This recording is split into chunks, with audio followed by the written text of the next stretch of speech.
To the pan, looking at the veggies, I'm going to add, remember guys, this is instinctual cooking. So I'm going to add about a tablespoon, maybe a tablespoon and a bit of oil. And when that oil is nice and hot, we can then start caramelizing some of our onions.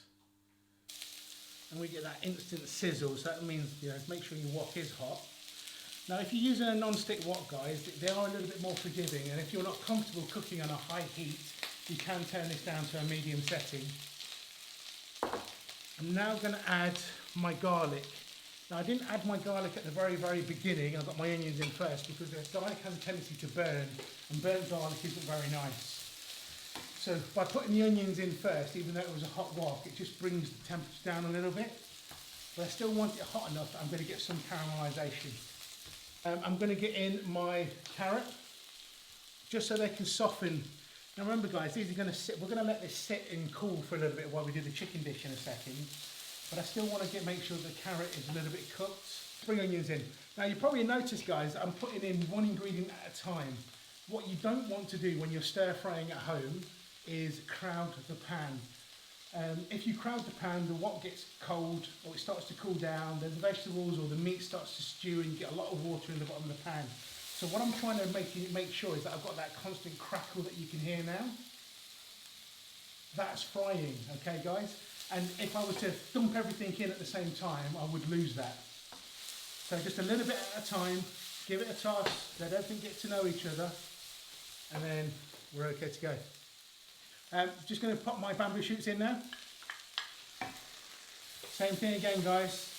Once they go in, give everything a quick toss and just make sure that the wok stays nice and hot. So I'm going to add a little bit of salt, which I think that'll be plenty, so that can go there. This is sugar. Gives the food a viscosity, I think, anyway. So when you eat it, it stays on the palate that little bit longer. Obviously, yes, it's going to add just a little tiny bit of sweetness, but I'm only adding just a small amount of sugar.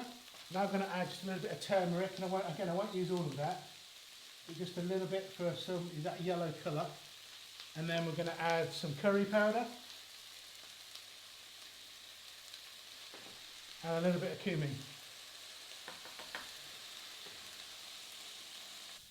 Okay, now to this, I'm going to add a little bit of light soy, just for that umami. Not a lot, just a sprinkle.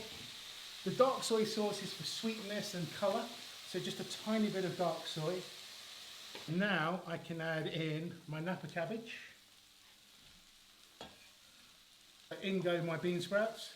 Now with my bean sprouts, I'm going to add in a little bit of white pepper. Remember guys, if you're using bean sprouts, use a little bit of white pepper always. And literally, we're just going to toss that now. I'm going to switch the heat off for a second because I don't want the bean sprouts and the Napa cabbage to cook too much. Sesame oil is just going to give it a little nutty note for inside that spring roll. And we're going to allow this just to cool for 20 minutes while we cook our noodles.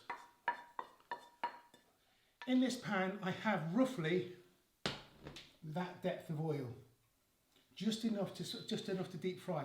Obviously guys, if you're going to make a massive batch of these and you're going to want to cook like loads and loads, obviously use a bigger pan, but make sure your oil is roughly that deep, which is about 3 inches ish, 8 to 10 centimeters. Here are my spring roll wrappers or egg roll wrappers. Sometimes they can be a bit tricky to peel, so the way we used to do it in the restaurant, we used to take it with our thumb and forefinger, and using the heel of my thumb, I'm literally just going to peel the wrappers off one by one. So what you're going to do now guys, you're going to take your pancake wrapper and you're going to take one corner, and that corner is going to face you. The other corner is obviously facing away.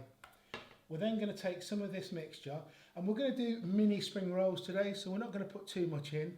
We're then going to take this corner closest to me, and I'm going to go right over the mixture, so I don't want to get it on my hands. It's got turmeric in it because it's very yellow. And then using this, I'm just going to pull it back towards me, so it makes quite a nice tight cylinder. Okay, so I've got this cylinder of mixture in the middle. I'm then going to take my edges and I'm going to fold them right over the centre, encasing all of that mixture, and then gonna roll again, and then taking a little bit of this egg wash. Again, you could use your finger, you could the back of a teaspoon, whatever you've got, a brush if you wanted to, and then just like sealing an envelope, I'm gonna just wet the two ends, and there we have our first spring roll. I'm going to take that edge, I'm going to pull it right over, then I'm going to pull it back towards me, creating quite a tight parcel there, or cylinder. Over my edges go, this time making sure I get those corners in this time, so hopefully it should be a bit tighter. There you go, that's a better one, a much better one. Take my finger, wet the two edges.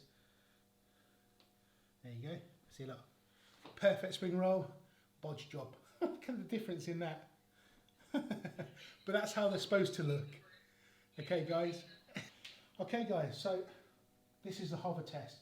There are a couple of ways you can test whether the oil's hot enough. Obviously the easiest way would be if you had one of these, not that I ever use it. This is just a thermometer that you poke into meat or oil. In the restaurant we always used to just hover a hand, and if you can start feeling the heat coming up, it's hot. Also as well, you can take a piece of bread, just a pinch a bit of bread off a slice, drop it into the oil, and it fizzes and bounces up to the top. You know it's pretty much hot enough. Now you can either drain these on a wire rack, or you can obviously a little bit of kitchen paper will be absolutely fine. So I'm going to switch the heat off because that's all I'm cooking for tonight. And grab yourself a plate, pop your kitchen paper on here, and we're just going to let these drain for about 5 minutes before we eat them. See, the two good ones and the big one. And there you go. Kung Hei Fat Choi. Long life, plenty of money. What more do you want?